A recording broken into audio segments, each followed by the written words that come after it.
Shalom saudara yang kasih oleh Tuhan. Hari ini kita akan ibadah kepada Tuhan. Mari kita persiapkan segala sesuatu untuk datang kepada Tuhan, memuji dan memuliakan nama Tuhan. Mari kita siapkan hati kita, pikiran kita, segenap hidup kita. Kita masuk dalam hadirat Tuhan untuk mengagungkan Dia sebagai Tuhan dan Raja atas hidup kita. Oleh karena itu saya mengajak kita, mari kita datang bersaat teduh secara pribadi. Kita minta ampun dosa apabila ada dosa dan kesalahan yang telah kita buat kepada Tuhan, sehingga itu tidak menghalangi penyembahan kita kepada Tuhan. Mari kita bersaat teduh. Kita berdoa.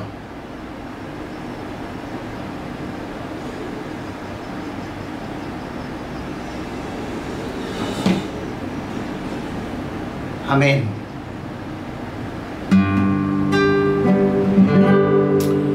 Saudara yang kasih oleh Tuhan, hari ini kalau kita masih boleh ada sebagaimana kita ada, terlebih lagi kita diberikan anugerah, kesempatan untuk menghampiri Tuhan melalui ibadah, itu semua karena anugerah Tuhan. Hari ini jadi karena anugerah Tuhan. Mari kita menyanyikan pujian kepada Tuhan.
Kita berdoa. Bapa Bapa di surga, kami bersyukur kepadamu karena pada hari ini, hari yang Engkau jadikan kami masih boleh ada sebagaimana kami ada. Kami keluarga besar SMA Sion boleh diberikan anugerah Tuhan untuk boleh melaksanakan ujian atau penilaian akhir semester. Ya Tuhan, terima kasih kalau sudah boleh berjalan sampai hari ini dengan baik. Saat ini Tuhan, kembali kami akan rehat sejenak dari kesibukan kami, pelayanan kami, dari segala sesuatu yang kami kerjakan. Tuhan, kami mau datang kepadamu untuk beribadah, memuji dan memuliakan Engkau. Oleh karena itu, biarlah Engkau hadir dalam penyembahan kami. Sekalipun Tuhan kami melakukannya secara daring, tapi kami percaya bahwa Tuhan maha hadir. Tuhan hadir di setiap penyembahan umatnya. Terpujilah Engkau, kemuliaan bagimu, hormat bagimu. Terima kasih, berkatilah penyembahan kami dari awal sampai selesai. Biarlah jadi seturut dengan kehendak-Mu. Di dalam nama Tuhan Yesus, kami berdoa dan menyerahkan ibadah ini. Haleluya. Amin. Saat ini kita akan memberikan persembahan syukur kita untuk mendukung pelayanan. Mari sambil kita memberi persembahan syukur kita melalui nomor rekening dan nomor OVO yang telah di-share kepada kita, kita menyanyikan pujian ini bagi Tuhan. Sebab Tuhan kita adalah Tuhan yang baik, Allah yang baik. Kecaplah dan lihatlah betapa baiknya Tuhan itu.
Kita berdoa. Bapa di surga, terima kasih Allah yang baik, Allah yang mengasihi kami, Allah yang memelihara kami. Bersyukur kepadamu karena pada saat ini kami kembali diberi kesempatan untuk menyerahkan persembahan kami untuk mendukung pelayanan-Mu. Biarlah persembahan ini dikuduskan dan dipakai Tuhan untuk pelebaran kerajaan, untuk hormat kemuliaan nama Tuhan. Berkati semua yang sudah memberi, orang tua, keluarga mereka. Terpuji nama Tuhan, ini doa syukur kami dalam nama Yesus. Amin. Bersama dengan seluruh umat yang percaya kepada Tuhan, marilah kita bersama-sama mengikrarkan pengakuan iman kita kepada Tuhan, seturut dengan pengakuan iman rasuli. Aku percaya kepada Allah, Bapa yang Maha Kuasa, Khalik langit dan bumi, dan kepada Yesus Kristus, anaknya yang tunggal Tuhan kita, yang dikandung dari Roh Kudus, lahir dari anak darah Maria, yang menderita sengsara di bawah pemerintahan Pontius Pilatus, disalibkan, mati dan dikuburkan, turun ke dalam kerajaan maut. Pada hari yang ketiga, bangkit pula dari antara orang mati, naik ke surga, duduk di sebelah kanan Allah, Bapa yang Maha Kuasa. Dan dari sana dia akan datang untuk menghakimi orang yang hidup dan yang mati. Aku percaya kepada Roh Kudus, gereja yang kudus dan am, persekutuan orang kudus, pengampunan dosa, kebangkitan orang mati, dan hidup yang kekal. Amin. Mari kita sama-sama menyanyikan pujian ini sebelum kita mendengarkan firman Tuhan, bahwa kalau kita boleh ada hari ini bukan karena kuat dan gagah kita, tapi karena kekuatan yang Tuhan berikan bagi kita. Kita lakukan pujian ini.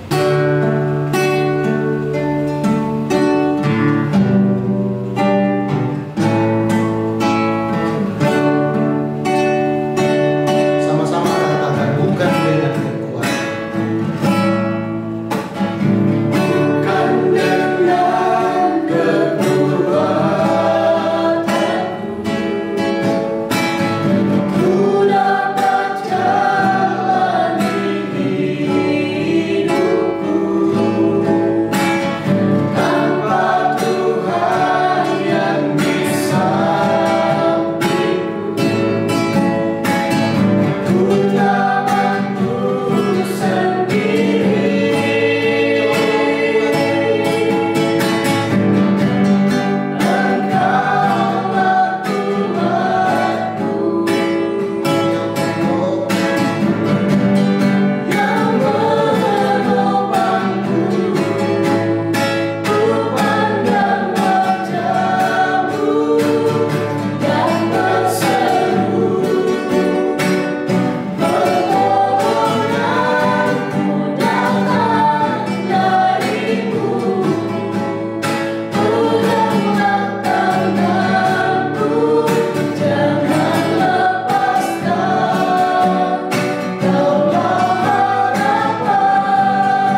Sebelum kita membaca dan merenungkan firman Tuhan pada saat ini, mari kita berdoa terlebih dahulu. Kita berdoa. Bapa di surga, kami bersyukur kepada Tuhan oleh karena anugerah-Mu bagi kami. Kembali kami akan membaca dan merenungkan firman Tuhan.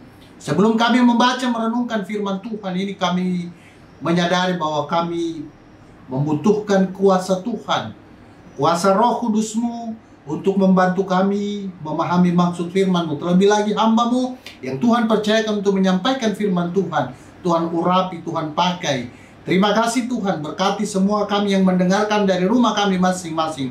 Tuhan berkati jaringan internet, berkati semua media yang digunakan.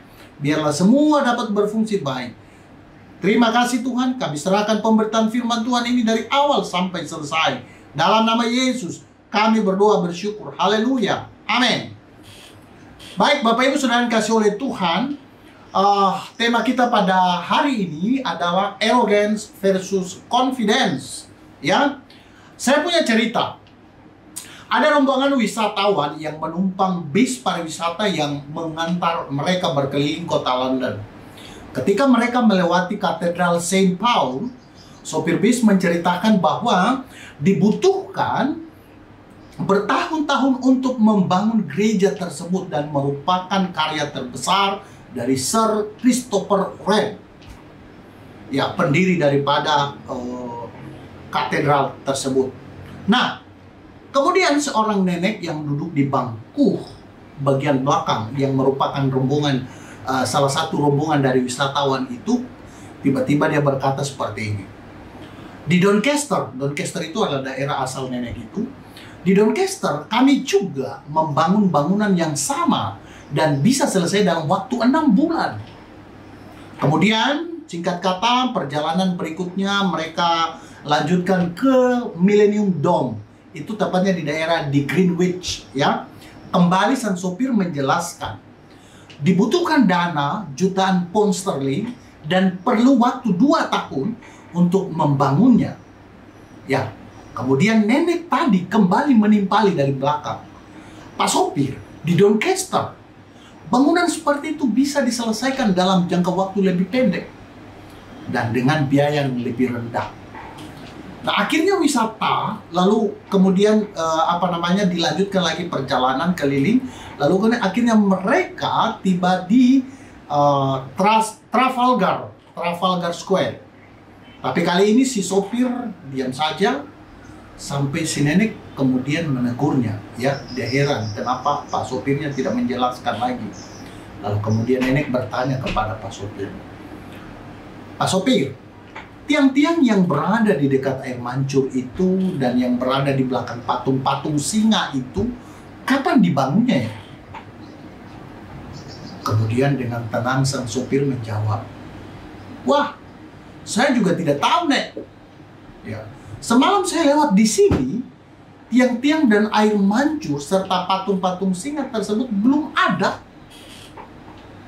Nah, saudara yang kasih oleh Tuhan, dari cerita ini kira-kira menurut Anda siapa yang sombong? Sopirkah atau sang nenek tersebut? Sang nenek yang selalu menimpali ketika sang sopir menjelaskan tentang gedung-gedung yang mewah yang ada di sekitar kota London. Kira-kira menurut Anda siapa yang sombong? Sopir atau sang nenek itu? Nah, kita tidak usah berdebat tentang hal itu. Ada mungkin yang jawab nenek, ada yang jawab sopir. Ya, karena sopir pada bagian akhir cerita itu sopir kemudian memberikan sebuah argumentasi yang mungkin bagi Anda, bagi kita semua yang melihatnya atau mendengarnya, wah, lebih sombong itu sang sopirnya, masa dalam waktu 1 malam saja bisa dibangun itu patung-patung dan semua tiang-tiang air mancur yang ada di sekitar Trafalgar Square itu. Oke, kita tidak berdebat tentang hal itu. Tema kita adalah berbicara tentang kesombongan versus percaya diri. Ya, pertanyaannya bagi kita, apa itu sombong? Ilmu psikologi memberikan definisi tentang sombong adalah menghargai diri sendiri secara berlebihan. over, ya. Kemudian sikap atau perbuatannya itu selalu merendahkan orang lain. Ya, kemudian merasa bangga dengan diri sendiri sehingga merasa lebih segala-galanya dibanding orang lain. Nah, itulah yang dimaksud dengan sombong menurut ilmu psikologi. Nah, ciri-ciri daripada kesombongan itu membanggakan diri sendiri dan bersifat narsis, minta dipuji orang lain, merasa benar sendiri, tidak menghargai orang lain, tidak mau mendengarkan orang lain, bahkan sering melecehkan orang lain di depan banyak orang dengan mengucapkan kata-kata kotor. Nah, saudara kasih oleh Tuhan, lalu kemudian apa hubungannya dengan percaya diri atau PD, confident? Nah, confident dan arrogance atau arogan itu memiliki kesamaan. Mereka itu sama-sama orang tahu. Mereka itu memiliki kesamaan. Adalah orang yang tahu apa kelebihan mereka dan mau menunjukkan kelebihan mereka itu di depan umum. Ya. Tetapi apakah orang pede berarti sama dengan orang yang sombong? Ya, orang yang percaya diri itu berarti sama dengan orang sombong? Itu belum tentu, teman. Ya. Orang yang percaya diri belum tentu sombong. Demikian juga sebaliknya, orang yang sombong belum tentu percaya diri. Kalau begitu, mari kita melihat apa bedanya, ya. Para pakar sudah membedakan kira-kira perbedaan antara percaya diri dan sombong itu kurang lebih seperti ini. Ada 3 hal, ya, yang paling mendasar. Ada banyak sebenarnya, tapi ada 3 hal yang sangat lazim dikenal yang menjadi perbedaan antara percaya diri dan sombong. Yang pertama, percaya diri. Ya. Percaya diri itu, perbedaan pertama dengan sombong itu, orang percaya diri itu mampu menghargai orang lain. Sedangkan orang sombong itu kecenderungan merendahkan orang lain. Ya. Jadi dia orang sombong itu selalu merasa diri paling tinggi, ya, paling benar, paling pintar, paling cantik, paling kaya, dan lain-lain. Dan paling-paling yang lain, ya. Dan selalu meremehkan orang lain. Ah, kau itu begitu, Ji. Kau itu tidak cantik, saya dia yang cantik. Kau itu, aduh, kurang gagah, saya yang paling gagah. Kau itu selalu begitu, selalu meremehkan orang lain, ya. Dan selalu dia merasa paling hebat.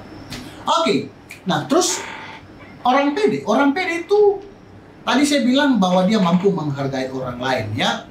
Tidak perlu merendahkan orang. Bagi orang pede itu dia tidak perlu merendahkan orang lain untuk membuat dirinya tinggi, karena dia yakin akan kapasitas dirinya, ya. Karena dia tahu ada kemampuan yang Tuhan anugerahkan dalam dirinya, sehingga dia tidak penting merendahkan orang lain untuk membuat dirinya tinggi dibanding orang lain. Karena dia sangat percaya dan yakin Tuhan sudah memberikan anugerah kemampuan dalam dirinya. Jadi dia percaya diri datangnya dari Tuhan, ya. Oke, yang berikut. Yang kedua, perbedaan yang kedua itu tidak takut salah. Kalau orang percaya diri itu tidak takut salah, tetapi orang yang sombong itu tidak mau salah. Maksudnya adalah bahwa orang pede itu tidak takut salah, dia mau selalu belajar dari kesalahannya, ya.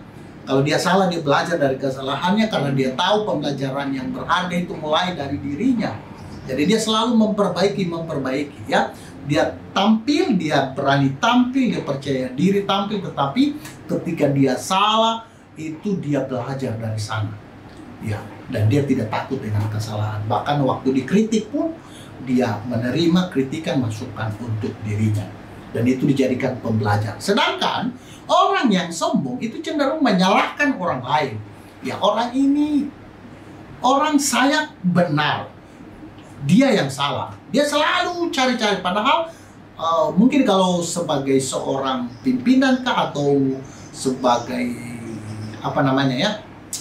pimpinan salah satu organisasi atau kelompok, ya, maka yang selalu disalahkan itu adalah anggotanya, anak buahnya.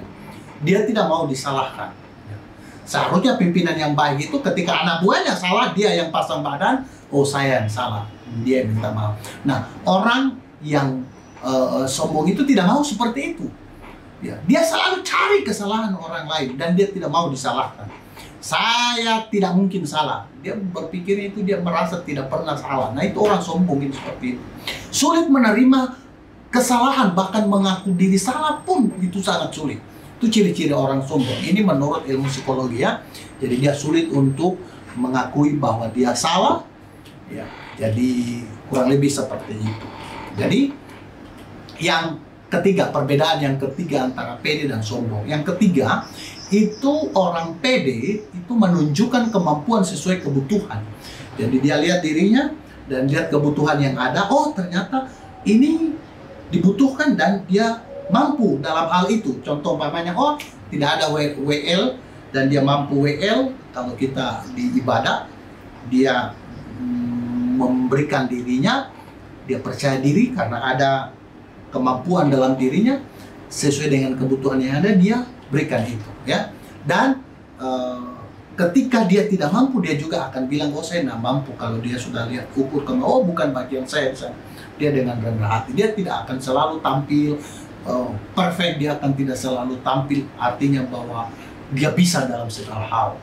Nah, sedangkan orang yang sombong itu dia merendahkan orang lain. Ya, apa namanya? Orang sombong itu dia menunjukkan kemampuan untuk mendapatkan pengakuan atau pujian. Jadi orang sombong itu ketika ada yang dibutuhkan, dia selalu mau tampil dan menunjukkan kemampuan, dan sekaligus motifnya adalah supaya dia itu mendapatkan pujian, selalu mendapatkan pengakuan dari orang-orang yang ada sekitar ya. Jadi singkatnya adalah orang yang sombong itu selalu ketika dia tampil, dia selalu selalu motifnya itu untuk mendapatkan pengakuan bahwa dia hebat, dia bisa dan lain-lain. Ya, sedangkan orang yang pede tidak seperti itu. Ya, baik. Jadi kurang lebih 3 perbedaan ini yang paling mendasar antara orang percaya diri dan orang yang sombong. Nah, saudara kasih oleh Tuhan, saya lanjutkan lagi sedikit mengenai antara orang pede dan orang sombong, perbedaan antara orang percaya diri dan sombong, khususnya dalam poin ketiga tadi ya. Orang orang yang percaya diri tidak, dia menunjukkan kemampuan sesuai kebutuhan atau dia itu rendah hati, sedangkan orang yang sombong menunjukkan kemampuan untuk mendapatkan pengakuan atau pujian ya.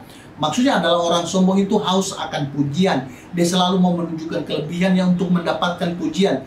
Kelebihan itu hanya dipakai untuk mendapatkan pengakuan ya, atau pujian dari orang-orang yang ada di sekitarnya. Sedangkan orang yang percaya diri tanpa dilihat, tanpa dipuji, sekalipun dia tetap melakukan yang terbaik ya, sesuai dengan kebutuhan.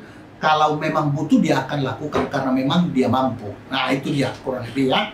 Jadi sudah kira-kira kita sudah bisa simpulkan apa yang dimaksud dengan perbedaan di poin ketiga ini. Nah, kalau sekarang Bapak Ibu Saudara kasih oleh Tuhan, kira-kira kalau saya bertanya atau kalau kita ditanya, kira-kira apakah kita orang yang sombong atau orang yang, atau pernahkah kita merasa diri sombong atau tidak? Sekali lagi pertanyaannya, kalau kita ditanya apakah kita orang yang sombong atau pernahkah kita merasa diri sombong atau tidak sama sekali? Nah, kira-kira apa jawaban Anda? Kalau Anda menjawab ya, maka puji Tuhan, berarti kita adalah orang yang tidak sombong. Loh, kenapa bisa? Karena hanya mungkin pernah sombong, tetapi sekarang tidak lagi ya. Kemudian yang berikut, tapi kalau kita menjawab tidak, maka kabar buruknya adalah kemungkinan kita adalah orang yang sombong. Kenapa? Karena orang sombong itu jarang mengaku diri bahwa dia sombong. Ya, sekali lagi, orang sombong jarang mengakui bahwa dirinya sombong. Ya, bahkan mungkin dia akan berkata, oh saya tidak sombong. Ya. Justru sebaliknya, orang sombong itu selalu mengakui bahwa dia tidak sombong. Ya, kurang lebih seperti itu. Ya, ada biasa bahasa kita dengar, bukannya sombong ya. Saya punya mobil itu ada 4. Ya, mobil Pajero semua, di rumah ada 4 mobil Pajero. 1 dipakai mami saya, 1 dipakai papi saya, 1 dipakai oleh saya, dan 1 dipakai oleh pampu saya kalau ke pasar. Wah, bukannya sombong ya. Terus ada lagi biasa bilang, bukannya sombong ya. Kata orang saya yang paling cantik.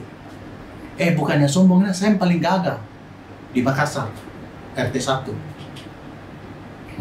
Bukannya sombong bukannya sombong. Selalu bahasanya seperti itu. Tapi sebenarnya dia sombong. Nah, anak-anakku, memang tidak semua orang yang bilang bukannya sombong itu adalah orang sombong. Tetapi kecenderungan orang yang ngomong seperti itu, motifnya adalah mau memberitahukan bahwa dia itu memiliki sesuatu yang lebih daripada orang lain. Jadi sama saja dia itu sombong. Nah, Bapak Ibu, anak-anakku, saudara yang kasih oleh Tuhan. Terus bagaimana hubungannya dengan insecure alias tidak pede? Ya, insecure itu adalah orang yang sombong. Loh, kenapa bisa? Bukannya insecure itu tidak percaya diri, artinya merasa diri tidak punya apa-apa yang ada dalam dirinya yang bisa dibanggakan. Justru karena itulah orang insecure itu adalah orang yang sombong, karena dia menyadari bahwa ada yang kurang di dalam dirinya, namun dia menyangkalinya. Lalu kemudian karena itu dia menutupi dengan sesuatu yang bersifat materialistis untuk menunjukkan bahwa dirinya berharga. Sekali lagi, orang insecure itu adalah orang yang sombong karena dia itu menutupi sesuatu yang kosong di dalam dirinya. Ya, dia menutupinya dengan sesuatu yang bersifat materialistis. Ya, ada seorang penulis berkata bahwa kesombongan itu berasal dari kekosongan yang ada di dalam dirinya dan menggantikannya dengan hal-hal yang bersifat materi, ya, atau lain-lain, ya. Jadi ada sesuatu yang kosong dalam dirinya, lalu kemudian dia menutupinya dengan itu, dengan yang bersifat materi, ya, yang bersifat hal-hal yang mungkin merupakan keunggulan atau kelebihan. Jadi itu yang ditonjolkan, itu yang mau dipakai untuk menutupi sebenarnya bahwa dia itu punya kekosongan.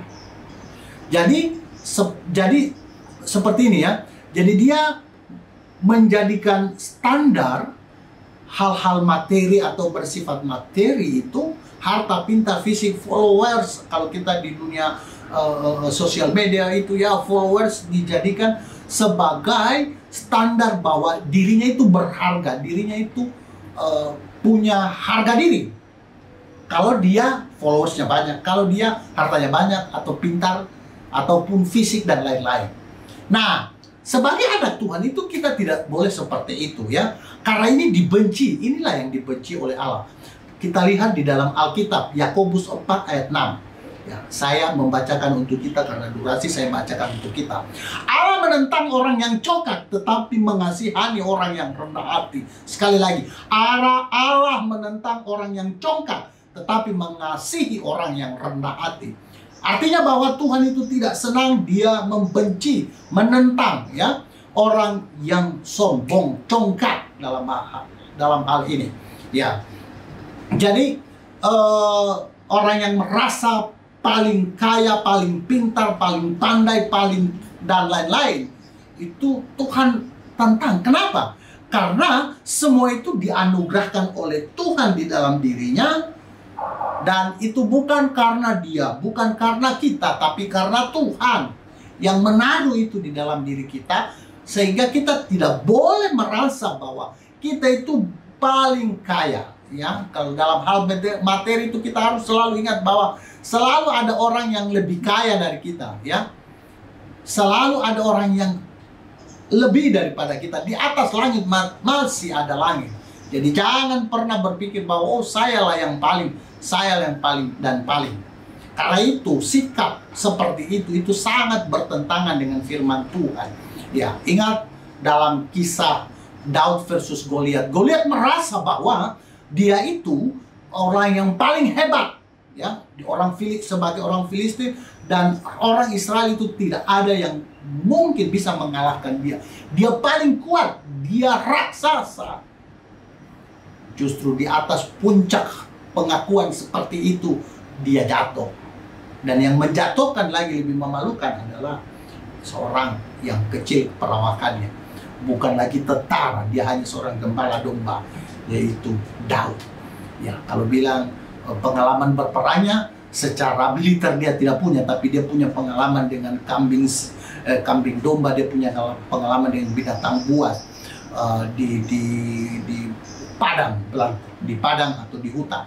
Nah, Itu yang mengalahkan dia. Nah, dia merasa, Goliat merasa dia paling hebat, dan akhirnya lihatlah dia jatuh. Dan banyak tokoh di Alkitab ketika dia mengakui atau menunjukkan bahwa dia itu sombong, dia hebat, dia paling hebat, akhirnya dijatuhkan oleh Tuhan. Kenapa? Karena memang Tuhan membenci orang yang sombong.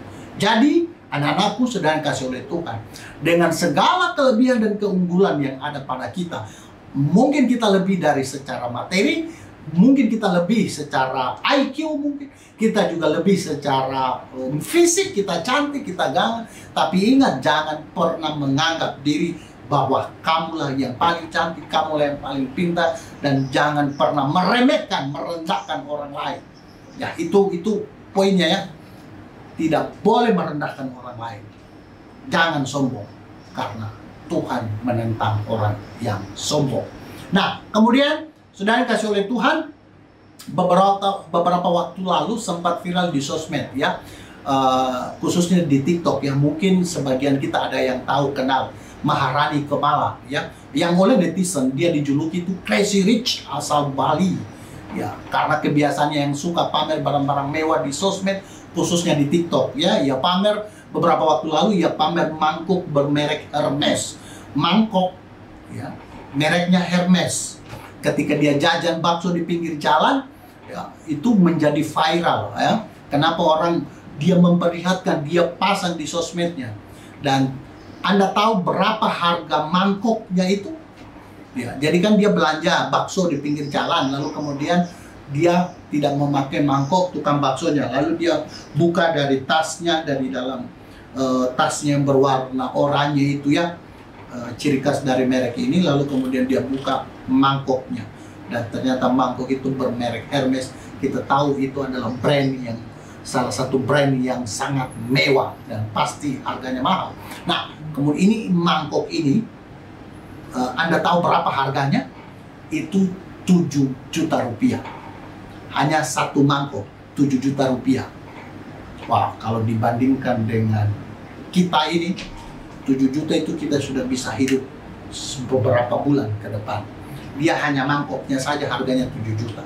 Ini dalam hal yang sederhana ya. Dan dia selalu pamer. Bahkan pernah beberapa waktu lalu juga dia pernah pamer.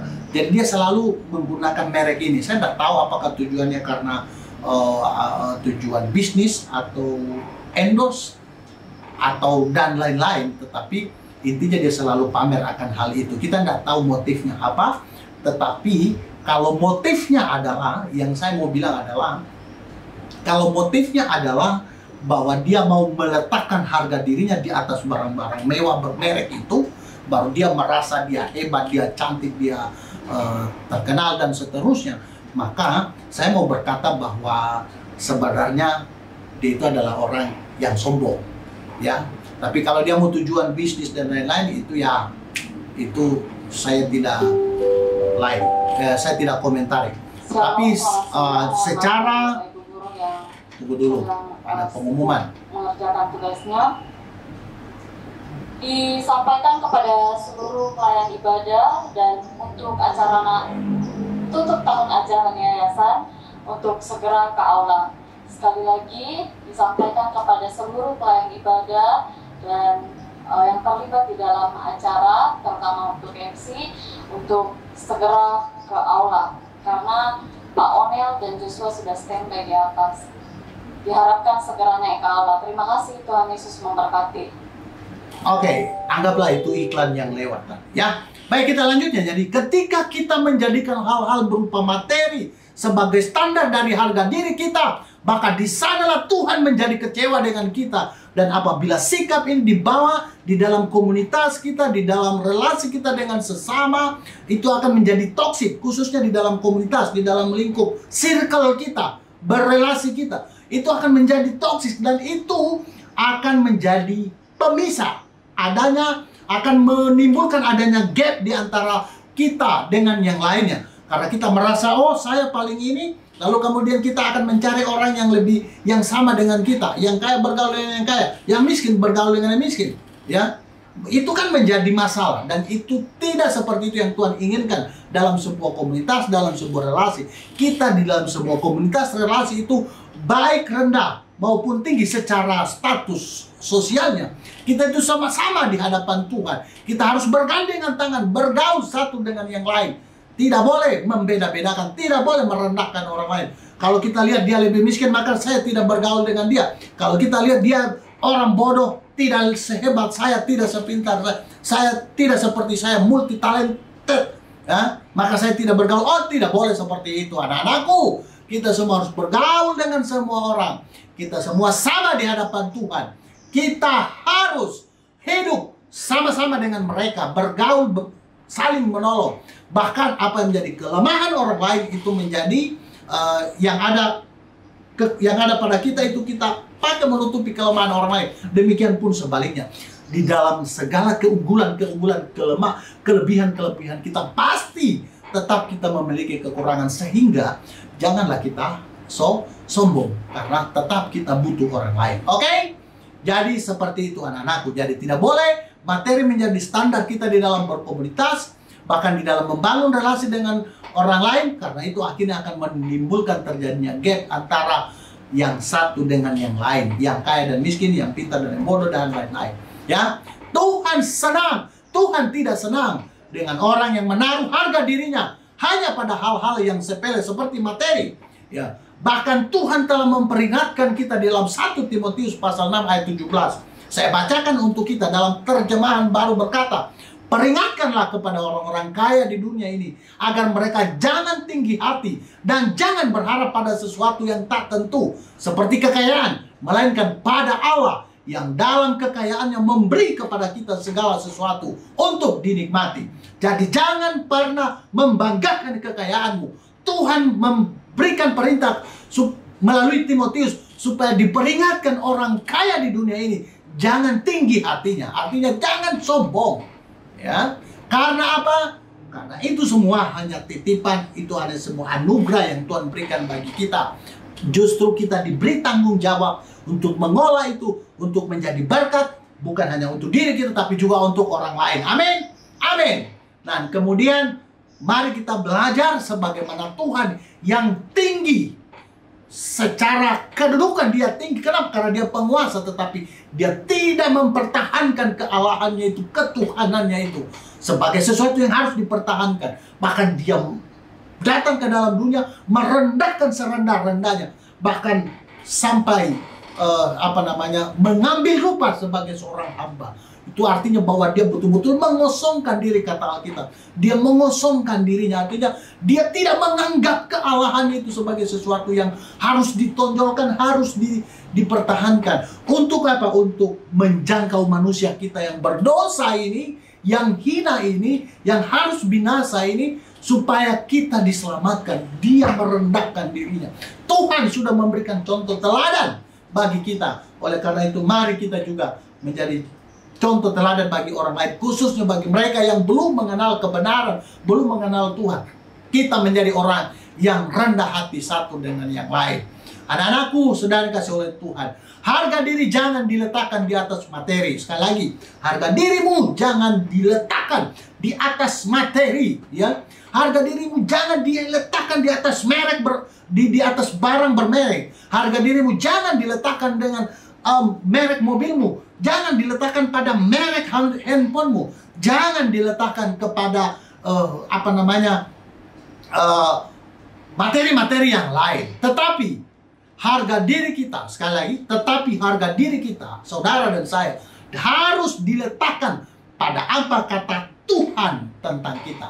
Apa kata Tuhan tentang kita? Apa kata firman Tuhan tentang kita? Ya, di dalam Yesaya 43, ya, Yesaya 43 ayat 4 berkata, oleh karena engkau berharga di mataku dan mulia, dan aku ini mengasihi engkau. Sekali lagi, karena engkau berharga di mataku dan mulia, aku ini mengasihi engkau. Jadi Bapak Ibu anak-anakku yang saya kasih oleh Tuhan, setiap kita itu berharga di mata Tuhan, setiap kita itu mulia di hadapan Tuhan. Apapun latar belakang kita, kita mau kaya, kita mau miskin, apapun latar belakang keluarga kita, mau orang baik, mau orang jahat, tapi Tuhan melihat kita sebagai manusia yang berharga dan mulia di matanya, sehingga Tuhan mau menyelamatkan kita, mau merangkul kita, mau memanggil kita untuk dijadikan anak yang dikuduskan, disucikan bagi hormat kemuliaan nama Tuhan. Kenapa? Karena kita berharga, kita mulia. Ya, kalau bukan karena kita berharga, kita mulia, kita ini emas, kita ini permata di mata Tuhan,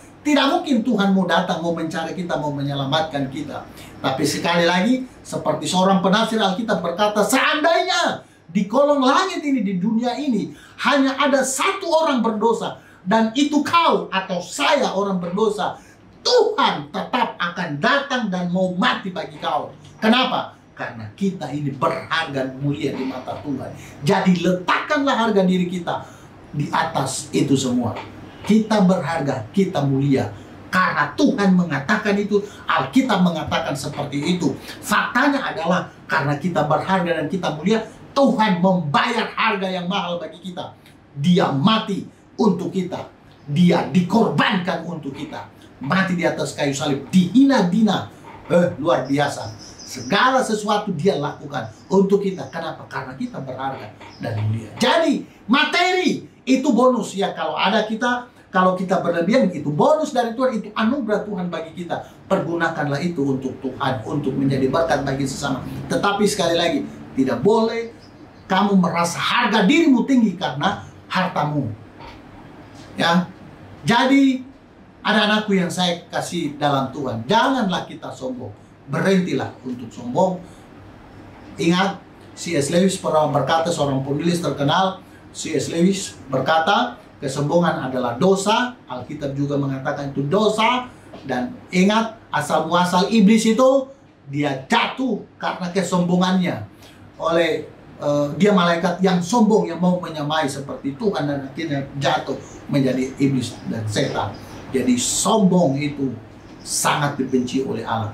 Jangan memelihara kesombongan, karena semakin lama kita memeliharanya, semakin kita akan menyukainya. Oleh karena itu jangan berhentilah sombong.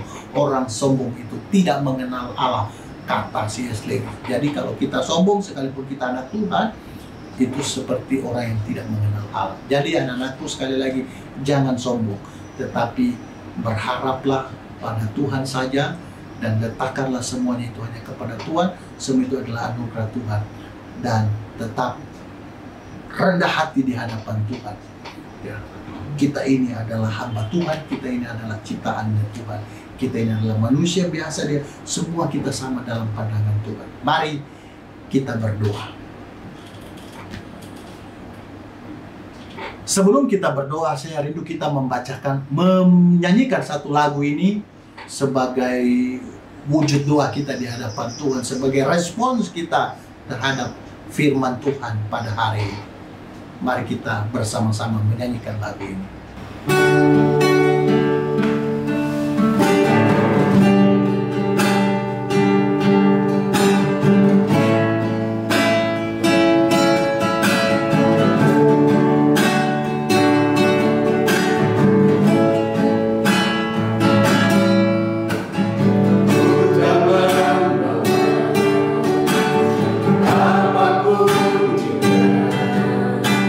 Saat ku datang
akan mengakhiri ibadah kita, mari kita berdoa. Segala puji syukur kami naikkan kepada Tuhan untuk kebaikan dan kemurahan Tuhan bagi kami.